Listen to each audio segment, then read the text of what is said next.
మా first time డైరెక్టర్గా పిట్టగోడ cinema release, అవును తర్వాత జాతరత్నం రిలీజ్. ఫస్ట్ పిట్టగోడ ఎక్స్పీరియన్స్ చెప్పు, రిలీజ్ ఎక్స్పీరియన్స్. ఒకటి ఏం గుర్తుందంటే పిట్టగోడ సినిమా ఫ్లాప్ అయినా కానీ నువ్వు థియేటర్ బయటికి వచ్చి గట్టిగా సినిమా సూపర్ హిట్ అని చెప్పి మైక్లో ఉంది.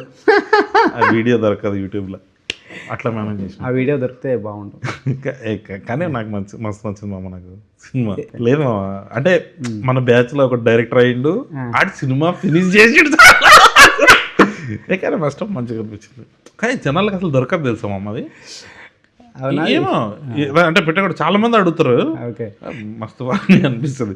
అంటే జనరల్గా అసలు ఫీల్ అయినావా ఫ్రెండ్ ఒకటి పాపం సినిమా తీసిండు ఫ్లాప్ అయిందన్న ఫీలింగ్ ఉందా నీకు?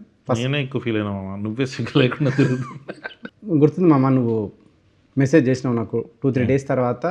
నా ఫోన్ స్విచ్ ఆఫ్ ఉంటే నువ్వు ఫోన్ చేసి ఎందుకు ఫోన్ కలుస్తలేదు అని కానీ యాక్చువల్గా నువ్వు భయపడ్డావు, వీడేంది ఫోన్ స్విచ్ ఆఫ్ చేసుకున్నాడని. బట్ నేను క్యాజువల్గానే చేసుకున్నా అని తర్వాత తెలిసి ఇంకా బాధపడ్డావు. అప్పుడు ఇంకెక్కువ బాధపడ్డా, వేరే రకంగా బాధపడ్డావు.